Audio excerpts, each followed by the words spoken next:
Suheldev Bharatiya Samaj party का 21वां स्थापना दिवस शुक्रवार को सुहेलदेव पार्क सारनाथ में बड़े धूमधाम से मनाया गया। बड़ी संख्या में कार्यकर्ताओं ने स्थापना दिवस पर सुहेलदेव की प्रतिमा पर माल्यार्पण किया। कार्यक्रम के मुख्य अतिथि रितेश राम, प्रदेश अध्यक्ष अनुसूचित मोर्चा, ने कहा कि सुभाषपा का जनाधार पूरे प्रदेश में बढ़ा है।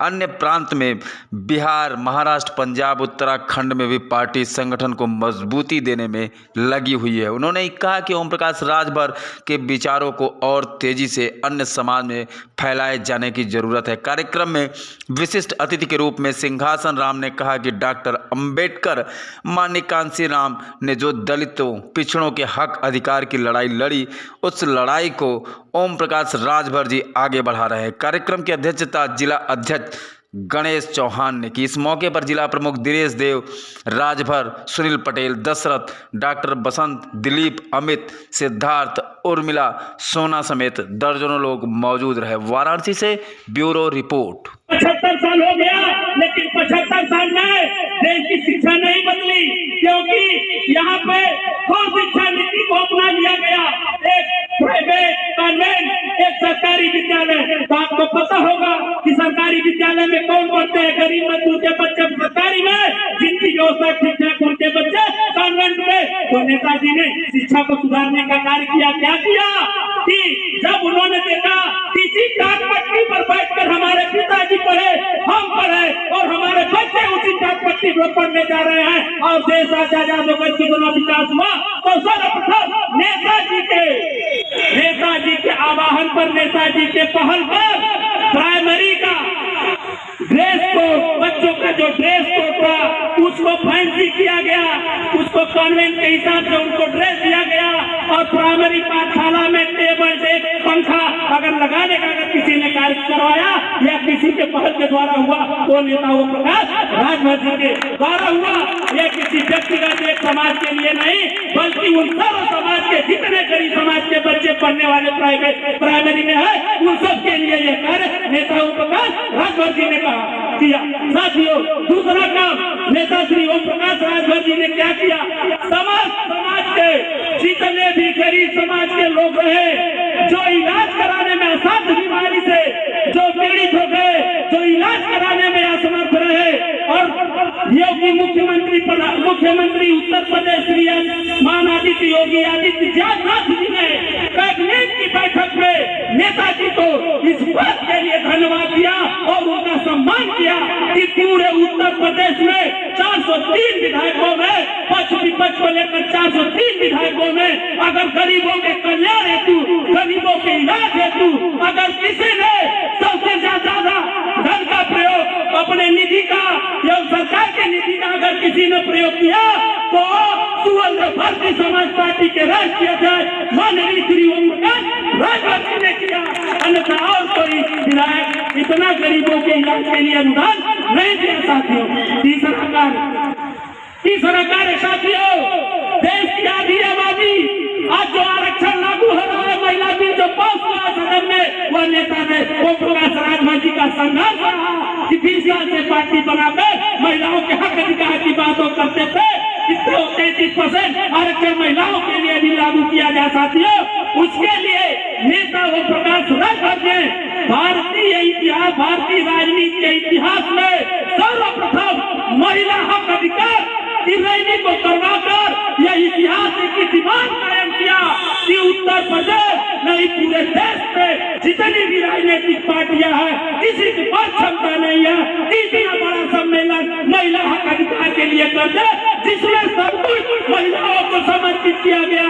महिला मंच पर भाषण देने वाली अपने हक अधिकार की आवाज को उठाने का काम अगर किसी ने किया, इतना बड़ा महिलाओं के लिए अगर महिलाओं के हक अधिकार को दिलाने का कार्य अगर किसी ने किया, महिला शक्ति, नारी शक्ति को एकत्रित करने का काम भारतीय इतिहास, राजनीति के इतिहास में सुहेलदेव भारतीय समाज पार्टी मान्यवर ओम प्रकाश राजभर जी के द्वारा किया गया है। साथियों, यह नेताजी की उपलब्धि है जो मात्र 18 महीना में इतना काम उन्होंने किया और लगातार किसान, मजदूर, महिला, छात्र और दलित पिछड़े समाज के हक अधिकार की लड़ाई को निरंतर लड़ते आप देखे होंगे। 2018 में, 17 के बाद 18 में आप सभी के हक अधिकार की लड़ाई को लड़ते वो सपा सरकार से भी बगावती सूर अपना कर सरकार से भी बाहर हुए थे, किसके लिए? हमारे और आपके लिए। तो ऐसे महान विभूति को मैं सतत नमन करता हूँ, प्रणाम करता हूँ, उनको धन्यवाद देता हूँ। साथियों, मैं सिर्फ एक शेर के माध्यम से अपनी वाणी को विराम दूंगा कि हर समस्या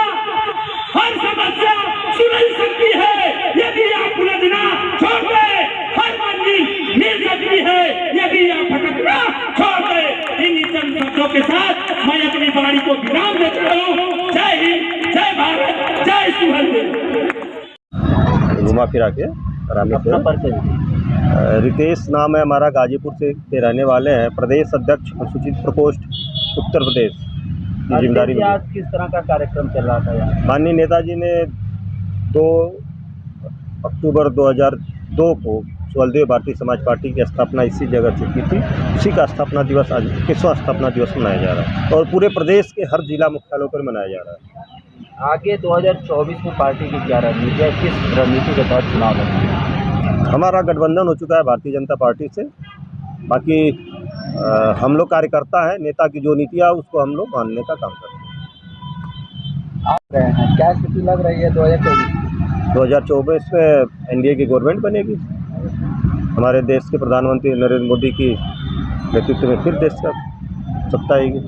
अभी आपका समाज जागो राजभर जागो के लिए आरक्षण को लेकर के मांग कर रही है, इसके लिए क्या कहना? उस पर नेताजी काम कर रहे हैं। एक कमीशन का गठन किया गया है, सर्वे चल रहा है पूरे प्रदेश में। जैसे ही सर्वे पूरा होगा वो स्टेट गवर्नमेंट के थ्रू सेंट्रल गवर्नमेंट में भेजा जाएगा, उस पर कार्य होगा।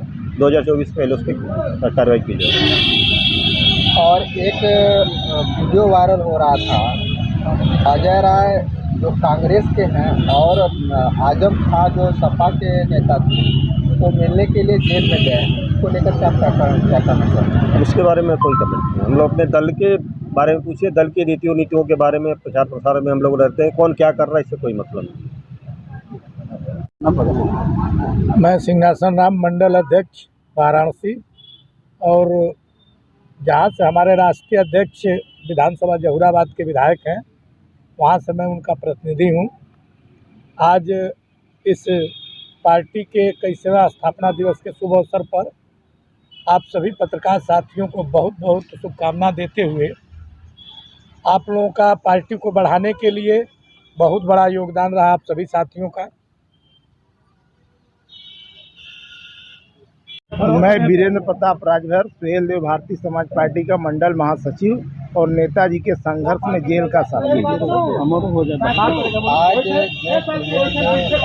भारतीय समाज पार्टी का 21वां स्थापना दिवस मनाया जा रहा है, इसको लेकर आप क्या कहेंगे? ये सुहेलदेव भारतीय समाज पार्टी 27 अक्टूबर 2002 को माननीय नेताजी ने जिनको एक पौधे के रूप में गठन किया, हम लोग उस पार्टी को बच्चा समझते थे, मगर आज वह पार्टी सुहेलदेव भारतीय समाज पार्टी 21 साल पर वयस्क होकर अब वह फलदायक वृक्ष के रूप में समाज के बीच में उभरती दिखाई दे रही है। और समाज ये जान रही है कि सुहेलदेव भारतीय समाज पार्टी अब बट वृक्ष की तरह समाज को भागीदारी दिलाने के लिए तैयार है। आपके अंदर एक ऐसे भावना उठी कि मतलब कि छोटा बच्चा समझ रहे थे? ये सुहेलदेव भारतीय समाज पार्टी जिन 5 लोगों ने मिलकर बनाया, अब वो समाज सोच रहा था कि ये पार्टी नहीं चलेगी और पार्टी सत्ता में नहीं जाएगी, पार्टी विधायक नहीं जीत सकती, पार्टी जिला पंचायत नहीं जीत सकती, ये विरोधी कहते थे। मगर हम जैसे लोग जो हम लोग पढ़ा करते थे और पार्टी की नीतियों का प्रचार किया करते थे, आज वो पार्टी हमारे समझ में और हमारे समाज के समझ में, अब ये मैं नहीं कहता, ये विरोधी कहता है कि पार्टी बट वृक्ष के रूप में तैयार हो गई, जो अब छाया दे रही है समाज को। चंद दिनों बाद केंद्रीय चुनाव होने वाला है 2024 में, इसमें आप लोग किस तरह से तैयारियां कर रहे हैं? ये हमारी पार्टी बूथ स्तर पर ब्लॉक समन्वय समिति बनाकर बूथ स्तर पे काम कर रही है और हमारे नेता जो एनडीए के हिस्से में है और एनडीए का जो भी निर्देश है और पार्टी बूथ स्तर पर ग्रास लेवल पे संगठन को तैयार करके एकदम बिल्कुल लड़ाई में तैयार है। मैं दिनेश देव राजभर, जिला प्रमुख महासचिव सुहेलदेव। किस तरह का कार्यक्रम? आज पार्टी के 21वां स्थापना दिवस का हम लोगों का कार्यक्रम था और 27 अक्टूबर सन 2002 को इसी पार्क में माननीय नेता श्री ओम प्रकाश राजभर जी ने पार्टी की स्थापना किया था। आज पार्टी 21 वर्ष हो गई लगातार निरंतर चलती हुई, आज 21वां हम लोग स्थापना दिवस मना रहे हैं। आगे चुनाव है 2024 में, किस तरह की रणनीति आप लोगों के द्वारा तैयार की जा रही है? देखिए 2024 के चुनाव को लेकर नेताजी का आदेश आ चुका है कि हम लोग बूथ को सशक्त और मजबूत करें, क्योंकि नेताजी का आदेश है कि हम लोग बूथ को अपने जीतने का काम करें। उस हिसाब से हम अपने संगठन को प्रबल कर रहे हैं और कार्यकर्ताओं को एक्टिव कर रहे हैं और नए कार्यकर्ताओं को जोड़ा जा रहा है।